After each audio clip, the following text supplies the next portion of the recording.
Hello, my name is Mordred Viking, and I'd like to welcome you to this stream of Thrones of Britannia. This is a Total War Saga. Huzzah! Good timing, Cold Rage. Thank you very much for that. 4 months in a row. Nice one. So yeah, Total War Saga is basically a new series of games that the Total War series are doing. That's by Creative Assembly, whom gave me this for free, by the way. So just saying, this is being given to me for free.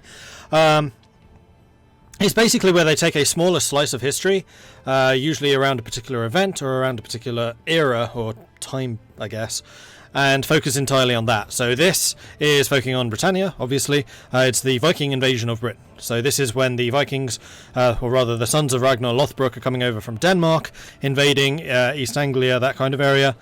And it's also the rise of Alfred the Great. So it's mixing some of the coolest parts of British history, in my opinion. Obviously I might be slightly biased, with one of the coolest and most interesting kings of England, Alfred the Great, and the Vikings. So yeah, this is what we're going to do, and good grief, I am peaking a lot. Let me just double check my sound settings here 1 second. Oh wow, that was completely reset. 100% gain. Ooh, sorry, probably blew a few ears out there. This should be better. Anyway, let me know how the sound balance is. Like, I have not had a chance to do much with that just yet. I only got this last night. I'm going to turn it up slightly more. In fact, I'm going to turn the master up and I'm going to turn the music down. That's probably the best way of doing this, because I know there will be an introduction of some kind. Okay, so we're going to do a campaign, new campaign, and I will show you what's available here. So basically there are 5 different factions. Each faction has 2 different kingdoms within them that you can play as. So the one which is probably the one most for the beginners is Wessex, or West Sax, i.e. the West Saxons, under Alfred. This is Alfred the Great. This is his kingdom at the start of this game. It's larger than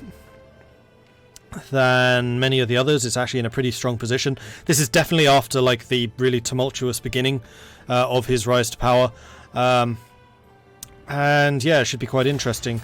Each faction has information about them. They have cultural features and faction features. So the cultural features are unique for the English kingdoms, and then the faction feature is unique to Wessex. So the English kingdoms have the Feared, which is they have part-time soldiers pledged to leave their farms for military service each year, can recruit levy units based on the number of owned settlements. So the more settlements you have, the more troops you can raise. However, they are part-time troops. You have to feed them, but they're probably really cheap. The Commander's Aura is bigger for their kings and commanders, and they have more melee skill when defending, so it's a very defensive faction. Then Wessex themselves have the Witan. The Anglo Saxon National Assembly meets to discuss progress and make new proposals regarding Wessex's future. So it's like a very early parliament.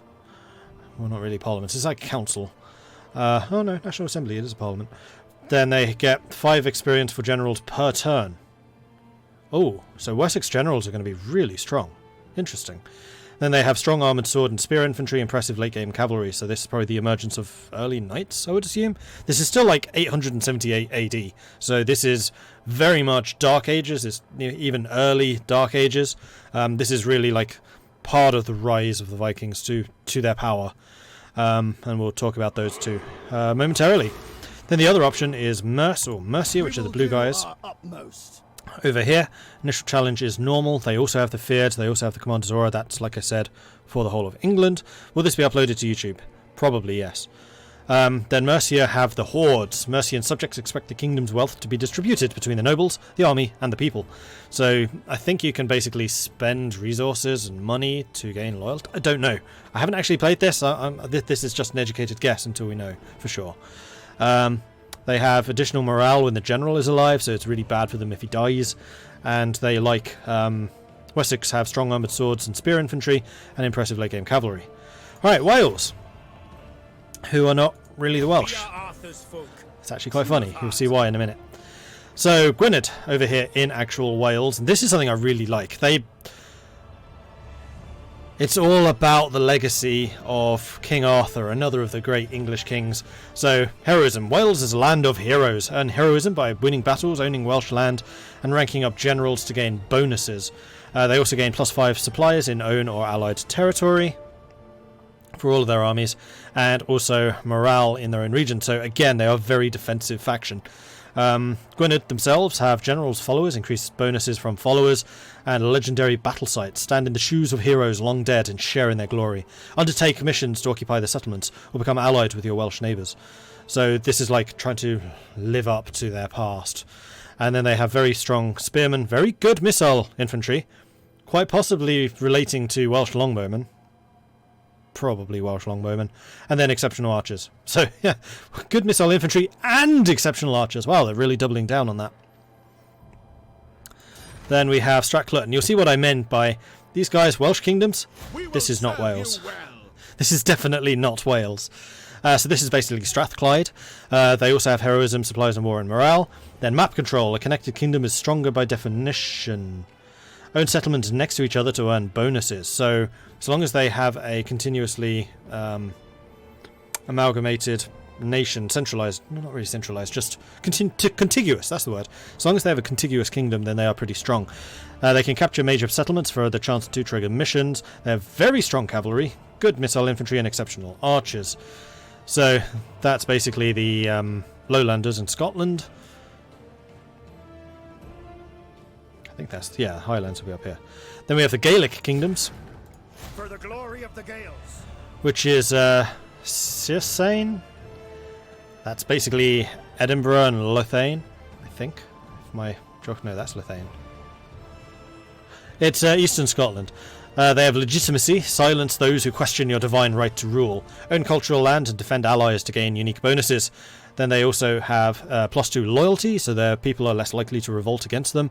And then plus 25% church, or regions, from churches. So the way that minor settlements in this work is they're basically estates. So you have, I think, feudal estates, church estates, and towns? I don't know. This is something we'll have to find out when we're actually in the game and how it works. But basically the minor estate, the church estates give you more money. They have the Stone of Destiny. Legends say the Stone of Destiny brings wealth to its bearer.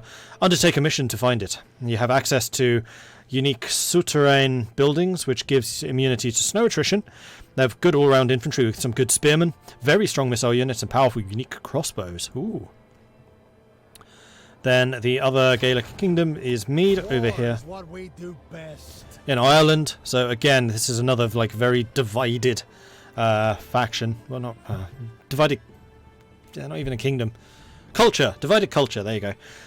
The legitimacy and loyalty and all that stuff is the same stuff. They have the Fair of Teltew, an annual event. The fair sees people gather for games, funerals, and even marriage contracts. Get diplomatic bonuses with allies for your unique events. To be able to hold the fair, make sure funds are available. They have +10 diplomatic bonuses towards all Irish factions. They have excellent mid to high tier sword infantry, including the unique Gallowglass infantry, which if you played EU4 you will recognise from that. And then exceptional javelin infantry. So, Mead over here in Ireland. Can I show all the religions when we get into the game? I can certainly try. Remind me when we're actually in.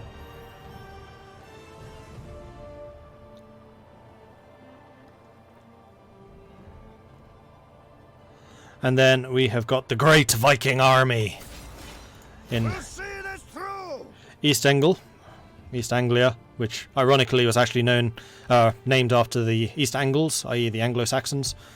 So you have Wessex, Essex, these are all East Saxon, West Saxon, then you have East Angle, East Angles. So this is like when the Anglo Saxons invaded Britain before the Vikings arrived, this was like their homeland.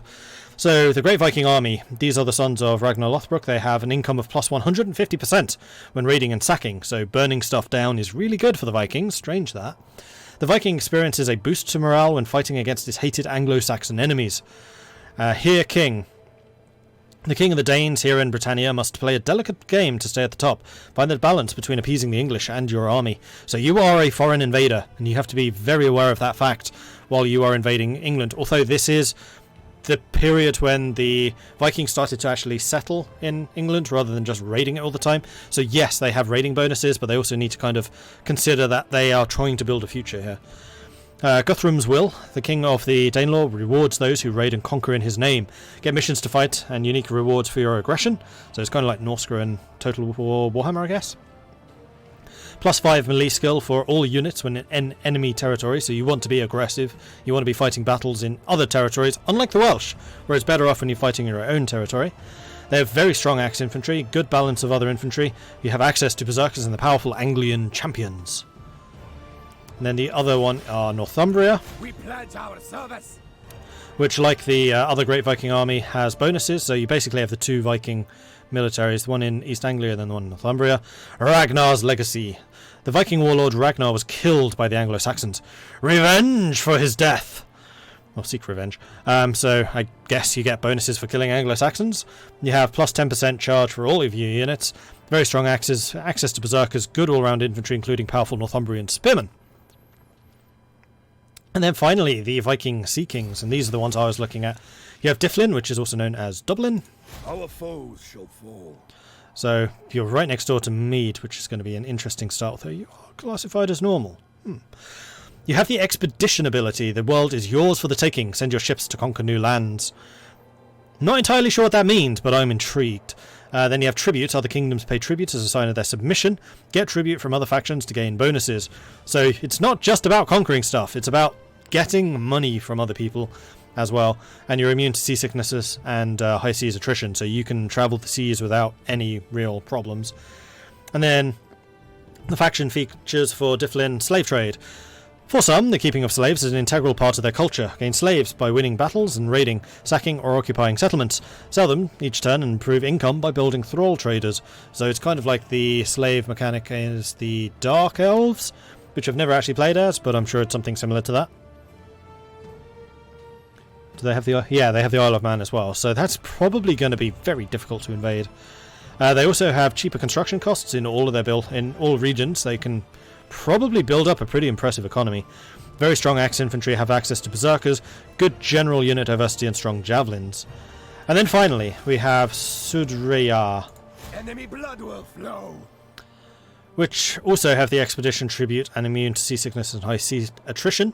They have the Field of Assembly, an assembly of free men and lawmakers who meet to decide the matters of the day. It sends the army on missions to keep them busy. So kind of like the Senate for Rome in Rome 2. They have plus 5 suppliers on foreign territory, so again, they can maintain bigger armies when they're attacking people. And they can have very strong axe and sword infantry, access to berserkers and Norse units, good unit diversity. So Sudreyar sound interesting, and they are led by Eric. I did say that. I saw that. Oh, there it is. Faction leader Eric, which I don't think is Eric the... No, it's definitely not Eric the Red. But yeah, he's in the Isles. So I'm kind of curious to see how all of that looks as well, and this would be a pretty good raiding base. Are we polling? Sure. How do we want to do this? I think I'm going to pick the factions which I'm the most interested in, and we'll choose based on those. So let me just set up a straw poll for this, and we will have a look, although I already have an idea of who I want to play as.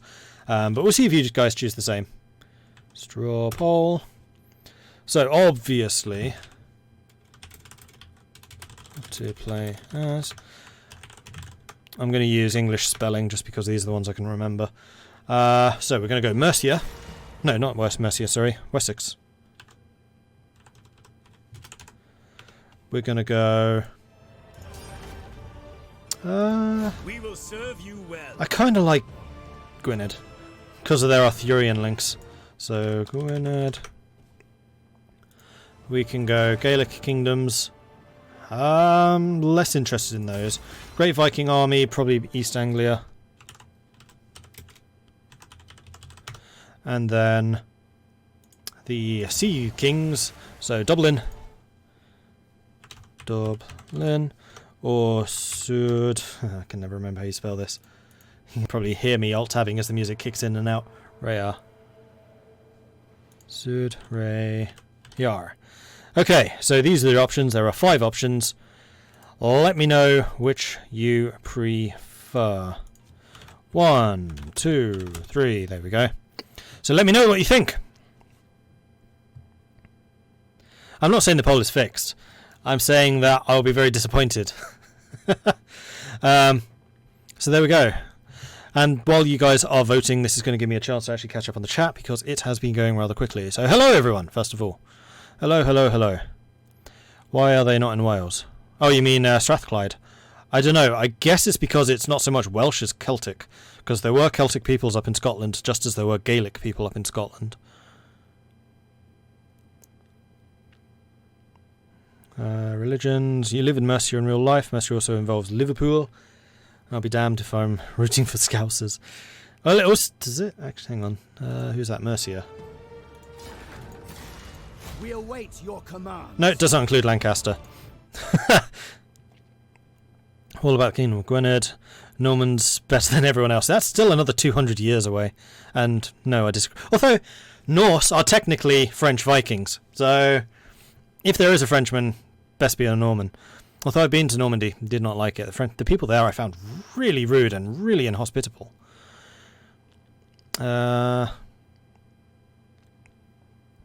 If Mordred Viking doesn't play as a Viking, I'll riot. Yeah. Oh, crikey. Okay. I mean, keep those votes coming in. We've got 16 in so far. So if you want to have your say, then please do so soon. Because I want to get going. Because I'm really, really eager to try this. I have been looking forward to this for a while. And then reached out to Creative Assembly over the weekend. Like, hey, have a copy. I was like, yay.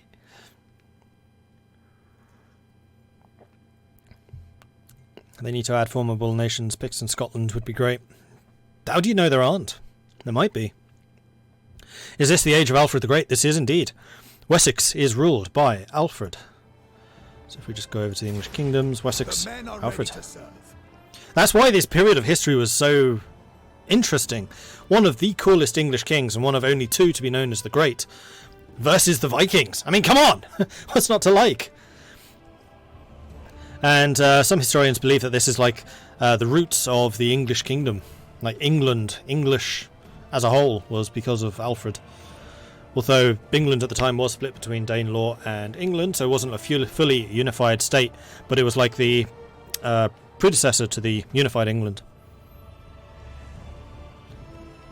Alright, let's take a look at the poll and we'll make a final decision. So, in last place we have poor old Dublin, followed by Gwynedd, then Wessex, then Sudriar. Now I will admit Sudriar was the one I was looking at the most, but I'm pretty happy with your choice of East Anglia, so we are going to be playing as East Engle.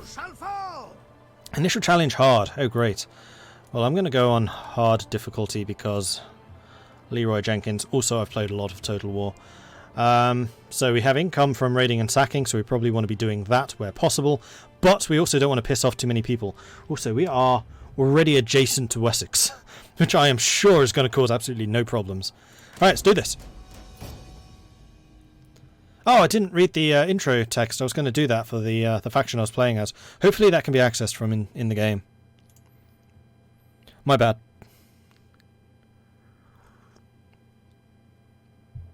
Sudriar is a really slow start, so maybe. Actually, the way that I usually play fairly cautiously, yes, it probably would be a slow start. But that doesn't necessarily mean bad start. Alright, so strong EX infantry, good balance of other stuff, have access to berserkers and the Anglian champions, which I'm curious to see exactly what those are. Someone wanted the religion map, yes. But first, the intro. We came to these lands from across the sea to pillage and conquer. For a decade, our army left a trail of destruction, but it did not last. The army was divided, with half heading to Northumbria and the rest pushing on, only to be defeated. But our story does not end there. A treaty was signed, ceding East Anglia to us. We must rebuild. Our time will come again, and we will be ready!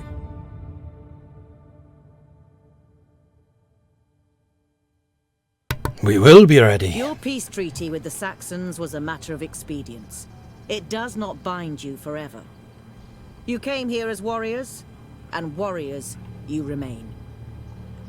Muster your strength and finish what your ancestors started. More Viking incursions from the south are on the way. Build up your defenses and strengthen your army. You cannot afford to be caught out when they attack.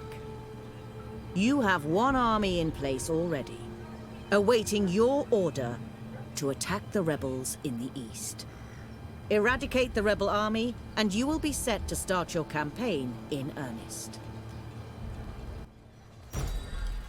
We should stabilise internally before we look beyond our borders. Prove your right to rule and eliminate the enemy rebels. And you're right. God damn it, why am I peaking so much? I already set this once. Oh, it's gone back up to what? Why? Damn it, Microsoft, stop resetting my settings. Alright, this should have fixed things. Also, I've turned the microphone slightly away, so hopefully it's not going to be peaking as much. Because before I was talking like right at it, and now I'm talking across it. So, let me know. Hopefully that fixes things, and if not, tell me again if it does start peaking. And I will see what I can do. Because the other thing I could do is just turn myself down. Okay, we should stabilise internally. Prove your right to rule and eliminate the enemy rebels. Alright, cool. Armies and settlements may be selected by left-clicking. Selected armies may be moved by right-clicking on the terrain or on a target to attack.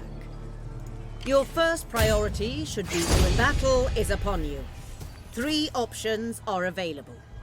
To auto-resolve, fight, or retreat. Fighting gives you manual control of your units and is recommended for your first battle.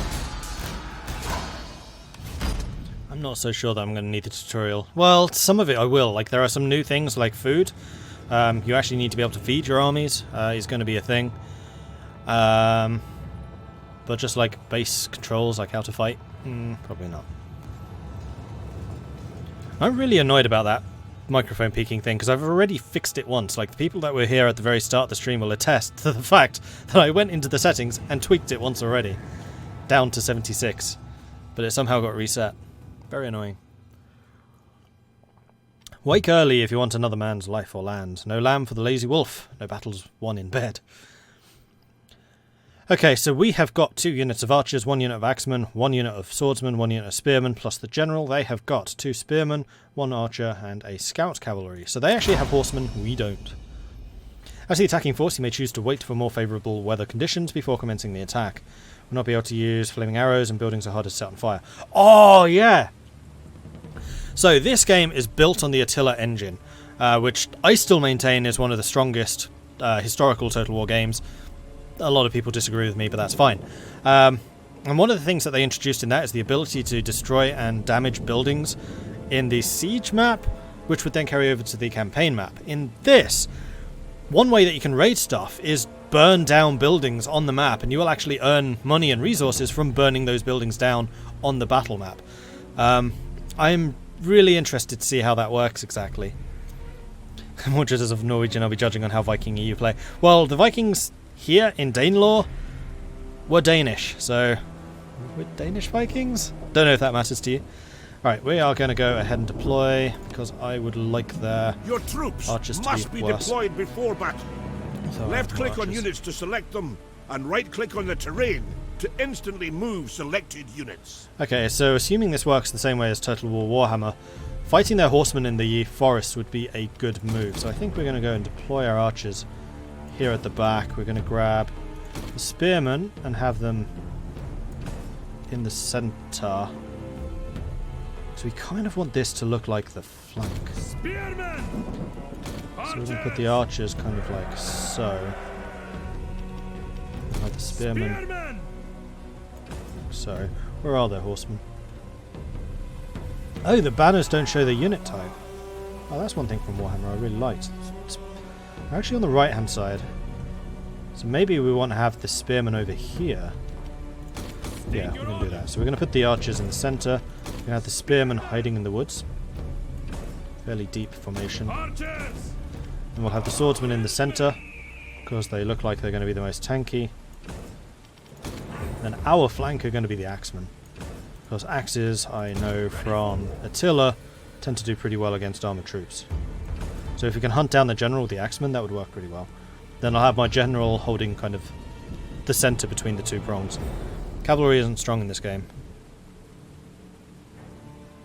We'll see. I mean, early cavalry, especially scout cavalry, I'm not expecting to be strong. Infantry may inflict great damage at a distance, but they are vulnerable when engaged at close range. Keep them away from the enemy. Really? Gun falter now, lads. This reminds me so much of Attila. I'm getting good feelings. Now, I did attack them, so they're probably expecting me to attack. And that's fine, we can certainly arrange that. So I think what we're going to do, actually, is we're just going to grab everyone except for the spears. I'm just going to drag you over here. And the spearmen, we're just going to stick in the forest over here. Fluffy Razor, thank you very much for the follow, appreciate that. And I just noticed my notifications had disappeared. And Max Payne, thank you also for the follow. Welcome. Welcome, welcome, welcome. I'm actually nearing 3,000 followers. Wouldn't be surprised if that's sometime next month. Right, the other thing that we probably want to do is get our archers to shoot on the sides of their guys, especially the left-hand side. So if our archers are shooting this way, that would be better, because look where the shields are, they will actually block. And also keep them away from the cavalry. So yeah, I think what we're going to do is move the archers slightly more onto the side. Hasten yourselves in pay! Bowman! We concur! Let's keep you guys Move it, up man! a bit more. Up the pace, man! Quicken the pace! And I believe this is a game where your generals can die. This is a historical game.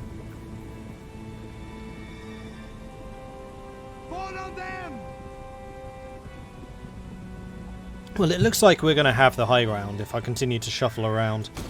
They don't seem at all interested in coming after us.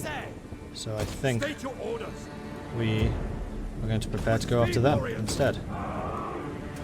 Up the pace, men! And bring the spears just over here, like so. I still want you to be a little more spread out. Quicken the pace. Retinue sword infantry, levy, axe infantry. It's the retinue swords and the elite swords are definitely my strongest. The levy spears and the levy bows less so. I'll actually do that just so I can see. Like, these two are my elite guys. Alright. So the cavalry is still hiding over there. I don't think I'm going to be able to use the forest against them unless I kind of shuffle over here. I think I might use the archers as a bit of bait here. Quicken the pace! Put the archers in the woods. Warriors with speed! And I'm going to put our swords flanking over here. Axes on the flank. And then the general can come in the gap. Up the pace, man! Because the general's unit is actually smaller than theirs. That's something I hadn't noticed. How much armor do you have? 32, 22, 12, 5. 7. You actually have more armor than the spearmen. Huh, okay. Oh, the other thing I need to do is turn off automatic running. Because I do actually care about conserving stamina. These are just hotkeys, I don't care about the keys. Game settings. Default run, no. Default skirmish, no.